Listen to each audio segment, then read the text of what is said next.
आज की क्लास में हम लोग पढ़ेंगे क्लास फोर्थ इंग्लिश में यूनिट नंबर 3 का पार्ट 2, जिसको कि हम लोग चैप्टर नंबर 6 भी कह सकते हैं, Nasruddin's aim. One day Nasruddin was chatting with his friends. इसका मतलब यह है कि एक दिन की बात है, जो नसरुद्दीन था वो अपने दोस्तों के साथ में बातें कर रहा था। He began to boast, no one can match my skill in archery. वो हाँकने लगा, मतलब अपनी बढ़ाई करने लगा कि मेरा कोई भी मुकाबला नहीं कर सकता है तीरंदाजी में। I string the bow, take an aim and shoot an arrow. मैं धनुष पर बाण और उसका धागा चढ़ाकर निशाना लगाता हूँ और शूट कर देता हूँ, मतलब एरो को छोड़ देता हूँ। इसमें वन डे का मतलब होता है एक दिन, चैटिंग का मतलब होता है बात करना, फ्रेंड्स का मतलब होता है दोस्त, बोस्ट का मतलब होता है अपनी बढ़ाई करना या फिर हाँकना, स्किल का मतलब होता है काबिलियत, आर्चरी का मतलब होता है तीरंदाजी, स्ट्रिंग का मतलब होता है धागा जो कि धनुष पे बांधा जाता है वो वाला, बो का मतलब होता है धनुष, एम का मतलब होता है निशाना लगाना, और एरो का मतलब होता है तीर। वूश, इसका मतलब क्या है कि इससे पहले वाले में जो नसरुद्दीन था वो कह रहा था कि मैं कोई धनुष लेता हूं, उस पर धागा लगा के उस पर तीर चढ़ाता हूं और निशाना लगा के उसको छोड़ देता हूं, मतलब तीर को छोड़ देता हूं। जो तीर है वो वूश की आवाज निकालते हुए the arrow is sure to hit bang on the target, मतलब खूब तेज से आवाज करके बैंग की तरीके से किसी भी टारगेट पे जाके टकरा जाता है। हियरिंग दिस, यह सुनने पर one of his friend immediately brought a bow and some arrows. यह सुनने पर नसरुद्दीन का एक दोस्त गया और तुरंत उसने धनुष और तीर खरीद लिया। Giving them to Nasruddin, Nasruddin को देकर ही सेड, उसने कहा, हियर, ये लो Nasruddin, take this bow and arrow, ये लो नसरुद्दीन धनुष और बाण। इसमें हियरिंग का मतलब होता है सुनना, इमीडिएटली का मतलब होता है तुरंत, ब्रॉड का मतलब होता है खरीदना। Then pointing toward a target, he said, aim at that target and shoot an arrow. इसका मतलब ये है कि जब नसरुद्दीन के दोस्त ने उसको धनुष और बाण दिया, तो उसने कहा कि ये धनुष और तीर लो, और इससे उसने एक निशाना था उसकी तरफ इशारा करते हुए कहा कि उस निशाने पर एम करके, मतलब निशाना साध कर अपना तीर चलाओ। इसमें पॉइंटिंग का मतलब होता है इशारा करना, टुवर्ड का मतलब होता है किसी चीज की ओर, टारगेट का मतलब होता है निशाना। Nasruddin held the bow in his hands, stung it and aimed at the target and shoot an arrow. इसका मतलब यह है कि नसरुद्दीन ने अपने हाथ में जो धनुष था उसको पकड़ा, उसे खींचा और निशाना लगाकर एरो चला दिया। वूश, वूश मतलब एरो की जाने की आवाज है। The arrow didn't hit the target, लेकिन जो तीर था वो निशाने पे जाके नहीं लगा। Instead it fell down somewhere in the middle, उसकी तीर पे, मतलब निशाने पर लगने की बजाय जो तीर था वो बीच रास्ते में ही कहीं जाके गिर पड़ा। हा हा हा हा, हिज फ्रेंड स्टार्टेड लाफिंग। ये देख के जो उसके सारे के सारे दोस्त थे वो हा हा हा मतलब खूब तेजी से हंसने लगे। तो इसमें स्टंग का मतलब होता है खींचना, टारगेट का मतलब होता है निशाना, और समवेयर का मतलब होता है कहीं पर, मिडिल का मतलब होता है बीच में, इंस्टेड का मतलब होता है बजाय, स्टार्टेड का मतलब होता है शुरू करना, और लाफिंग का मतलब होता है हंसना। दे सेड, उन्होंने कहा, hey Nasruddin, is this your best aim, क्या ये तुम्हारा सबसे अच्छा निशाना था? ओ नो, अरे नहीं, नॉट एट ऑल, बिल्कुल भी नहीं। सेड नसरुद्दीन, नसरुद्दीन ने कहा, डिफेंडिंग हिमसेल्फ, अपनी साइड मतलब अपनी सफाई देते हुए उसने बोला, दिस वॉजेंट माई एम, ये मेरा निशाना नहीं था। इट वॉज आजाद एम, ये तो आजाद का निशाना था। अब इनके दोस्तों में कोई एक व्यक्ति है जिसका नाम है आजाद, तो उसी का नाम का इस्तेमाल करके नसरुद्दीन कह रहा है कि ये जो तीर गिरा है बीच में, ये मेरा निशाना नहीं था, मतलब मैं ऐसे निशाना नहीं लगाता हूं, मैं सिर्फ दिखा रहा था कि जो आजाद है वो कैसे निशाना लगाता है। इट वॉज आजाद aim, I just show you how the आजाद शूट एन एरो। मतलब यही है कि नसरुद्दीन कह रहा है कि ये आजाद का निशाना था और मैं तुम लोग को दिखा रहा था कि आजाद कैसे तीर चलाता है। इसमें डिफेंडिंग का मतलब होता है खुद की रक्षा करना या फिर खुद को बचाना, और शोड का मतलब होता है दिखाना। Saying this, Nasruddin picked up another arrow, यह कह के जो नसरुद्दीन था उसने एक दूसरा तीर उठा लिया। वंस अगेन, एक बार फिर से, ही स्ट्रंग द बो, उसने धनुष को खींचा। एम्ड एट द टारगेट, जो निशाना था उस पर, मतलब जो भी टारगेट था उस पर निशाना साधा एंड शूट द एरो, और एक बार फिर से उसने तीर चलाया। दिस टाइम, इस बार, the arrow fell a little further than where it had fallen before. इस बार जो तीर था वो फिर से निशाने पे नहीं लगा, बल्कि जो तीर पहले गिरा था उससे थोड़ा आगे जाकर गिर गया। इसमें पिक्ड का मतलब होता है उठाना, अनदर का मतलब होता है एक और, वंस अगेन का मतलब होता है एक बार फिर से, स्ट्रंग का मतलब होता है खींचना, एम का मतलब होता है निशाना लगाना, लिटिल का मतलब होता है छोटा, टाइम का मतलब होता है समय, फेल का मतलब होता है गिरना, फर्दर का मतलब होता है दूर, और फॉलन का भी मतलब होता है गिरना। But it certainly didn't hit the target, लेकिन ये जो तीर था ये भी निशाने पे जाके नहीं लगा।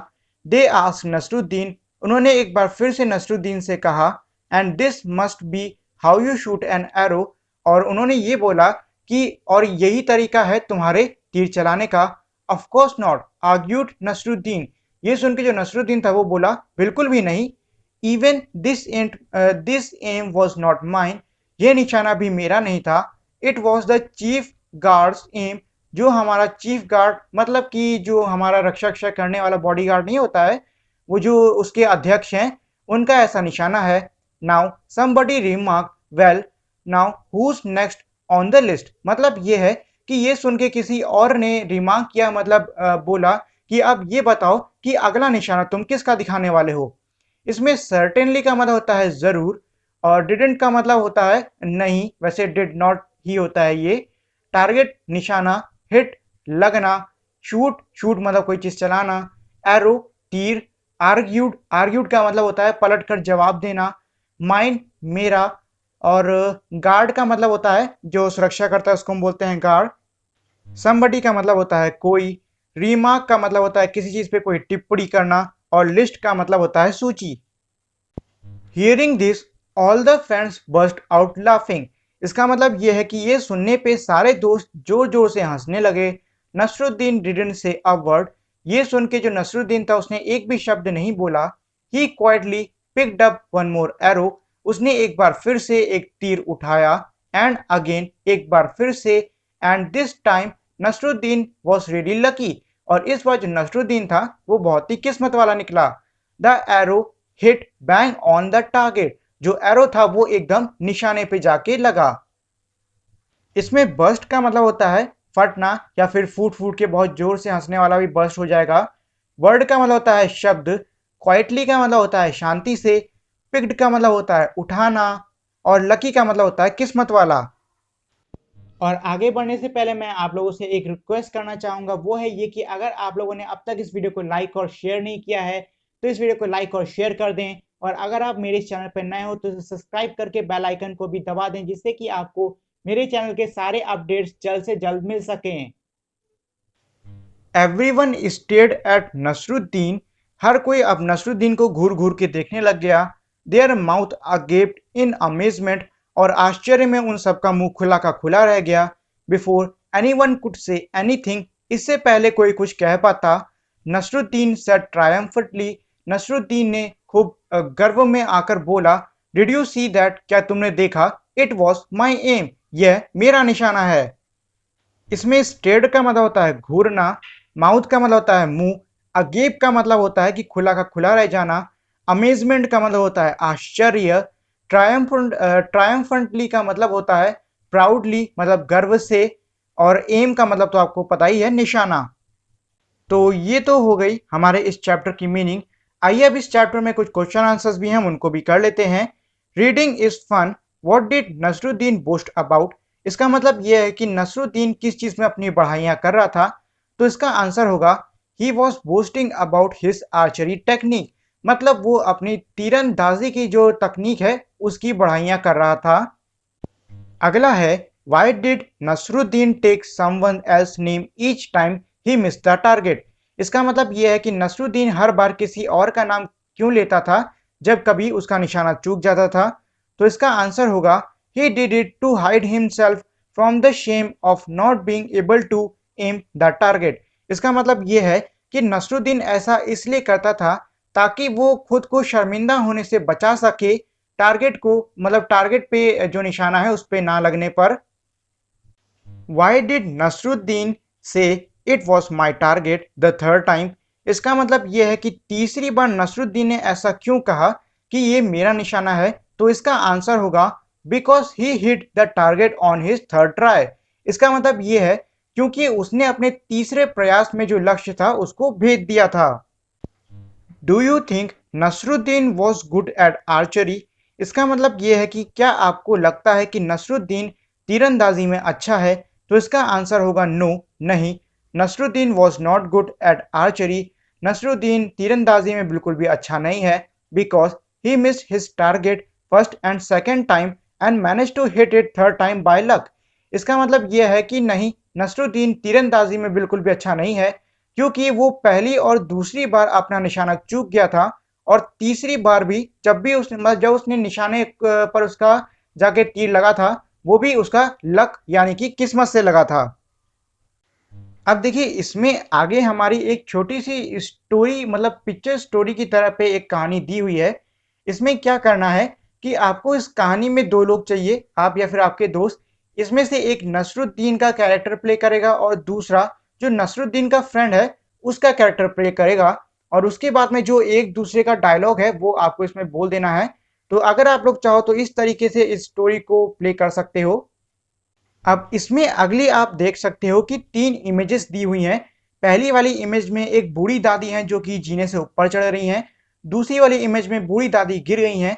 और तीसरी वाली इमेज में एक लड़का आया जो कि दादी की मदद कर रहा है उठने में, और पूछ रहा है आर यू हर्ट, क्या आपको कहीं पे चोट लगी है।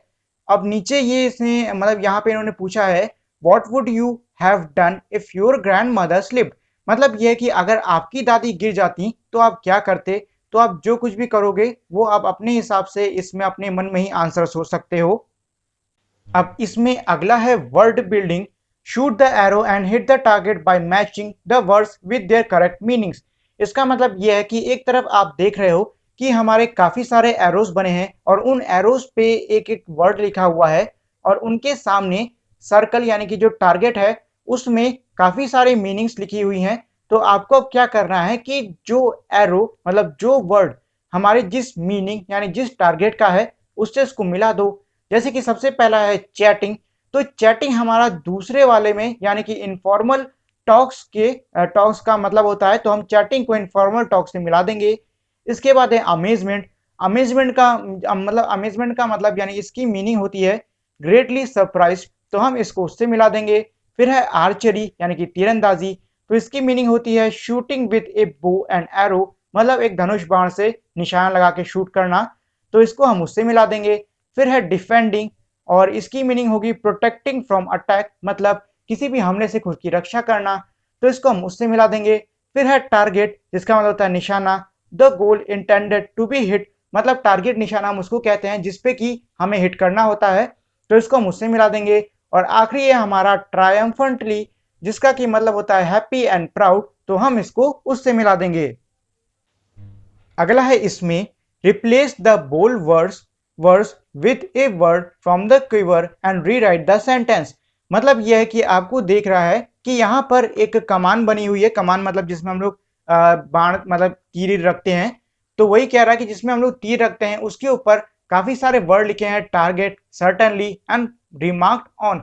अब क्या कह रहे हैं कि नीचे आप देख सकते हो कि तीन हमारे डिफरेंट डिफरेंट सेंटेंस दिए हैं, और उन तीनों सेंटेंस में एक ऐसा वर्ड है जो कि बोल्ड लेटर्स यानी कि गाढ़े गाढ़े अक्षर में लिखा हुआ है।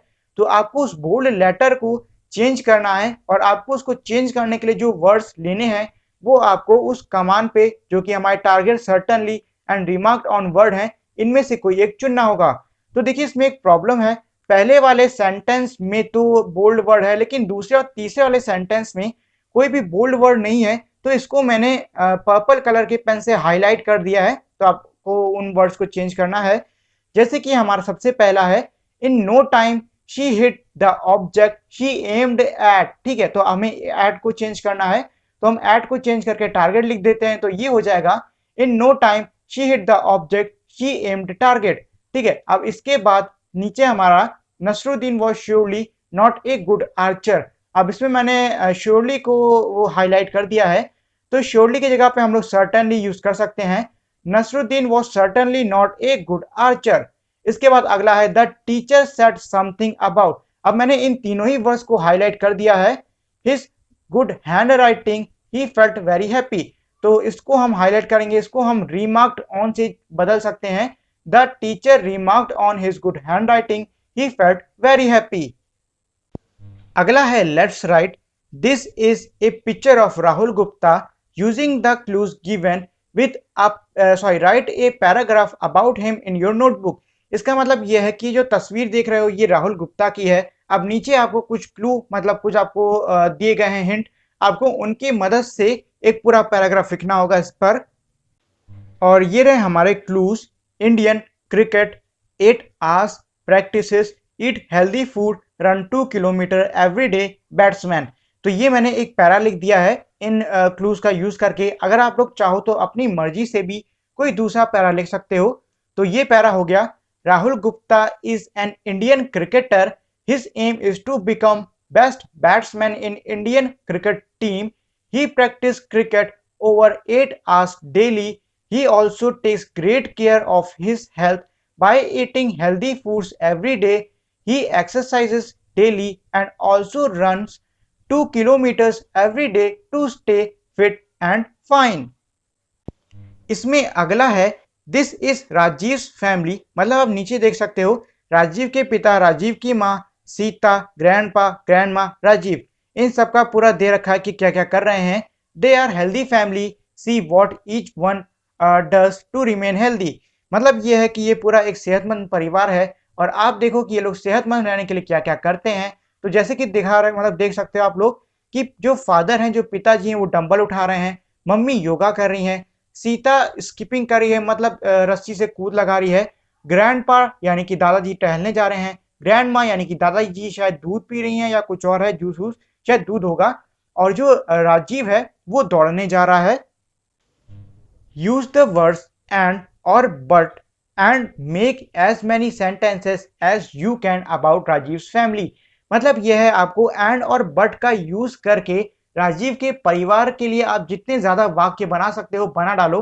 तो देखिए इसमें मैंने आपको एक भी सेंटेंस नहीं करके दिए हैं। अब मैं चाहता हूं कि ये सारे जो सेंटेंस है ये आप खुद से बनाओ और मुझे कम से कम हर बच्चा 1 से 2 सेंटेंस बना के नीचे कमेंट सेक्शन में जरूर मुझे कमेंट करके देगा, ऐसी मैं आप सबसे उम्मीद करता हूं।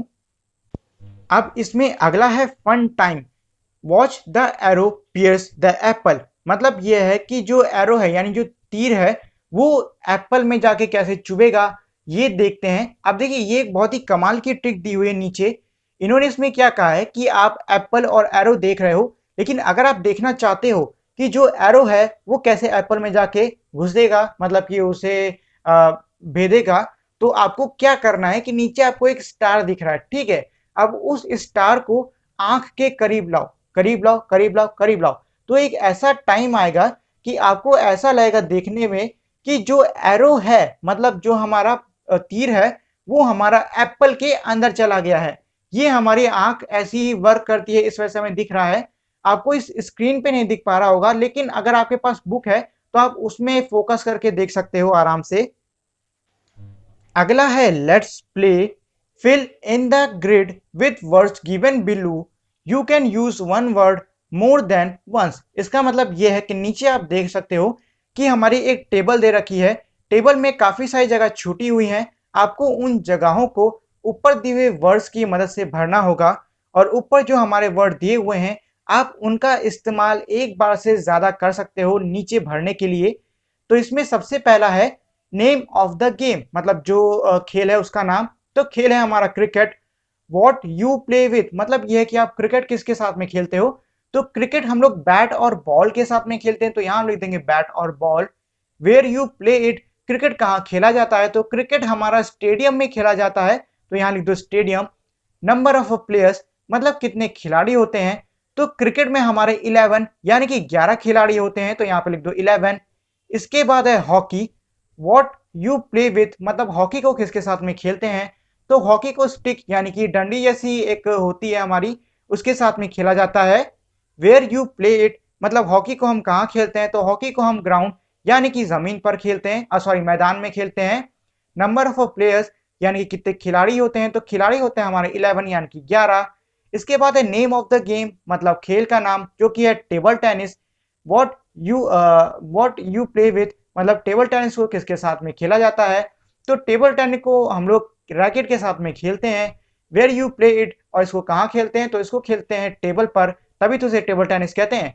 नंबर ऑफ प्लेयर्स, मतलब कितने खिलाड़ी होते हैं, तो हमारे खिलाड़ी 2 से 4 तक होते हैं, मतलब सिंगल यानी कि एक खिलाड़ी इधर एक खिलाड़ी इधर, और टैग टीम मतलब 2 खिलाड़ी इधर और 2 खिलाड़ी इधर।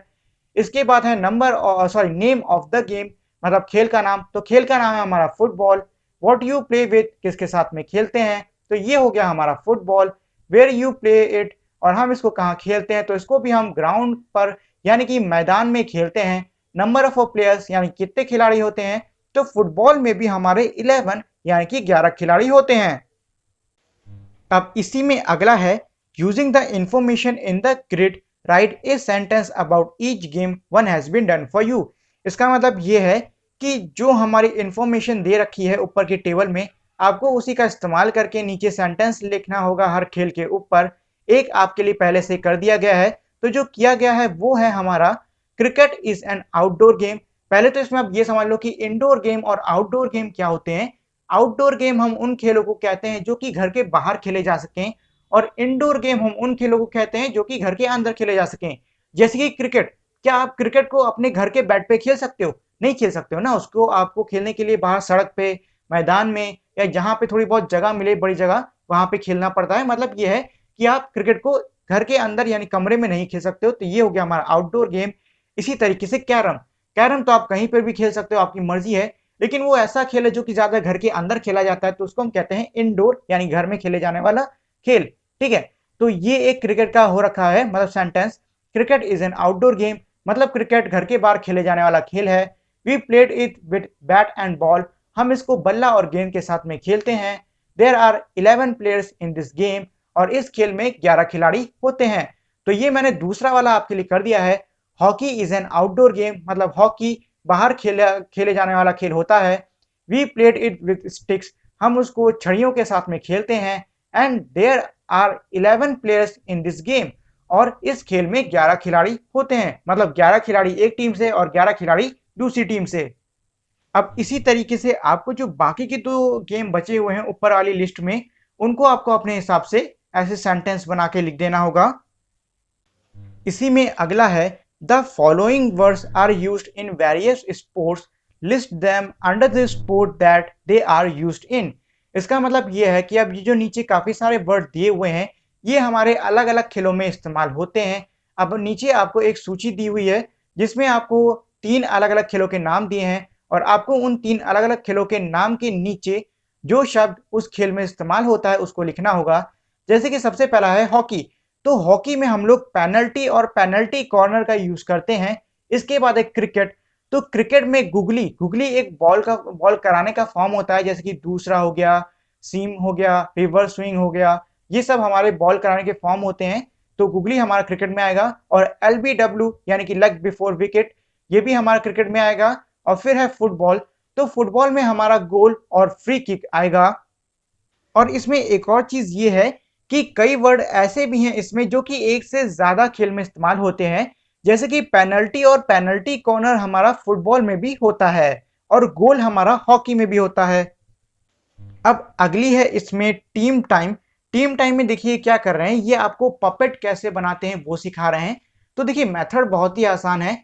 कोई भी रबड़ की या फिर कोई भी गोल बॉल ले लो, बॉल ऐसी लेना जो कि खराब हो, फटी हो, वो भी चलेगी, कोई दिक्कत नहीं है। आपको क्या करना है, आपको उस बॉल में एक तरफ से जो पिन है, मतलब जो सुई होती है लंबी वाली, उसको डालो और उसको तब तक अंदर घुसाते रहो जब तक जो पिन होती है उसकी टिप हमारी अगले वाले, मतलब जो दूसरे साइड पे जो दीवार है बॉल के अंदर से, उसको जाके ना टच करे। ध्यान रहे जो पिन है वो दूसरी साइड से निकलनी नहीं चाहिए, बस टच करनी चाहिए। ठीक है, और उसके बाद आपको उस बॉल पे आंख नाक बना देते हैं, और रुई जो रुई कह रहा हूँ, जो ऊन होती है ऊन का इस्तेमाल करके उसके बाल वाल बना दो। और फिर कोई भी मोजा या कोई भी पुराना कपड़ा है उसको इस तरीके से काट के उस पपेट पे लगा दो कि उसके हाथ की जो जगह है वो खाली रहे, और उन हाथ की जगहों से आप अपना अंगूठा और छोटी वाली उंगली को निकाल सकते हो, और ये आपका पपेट तैयार हो गया। ठीक है, तो ये जो था पपेट बनाने का तरीका।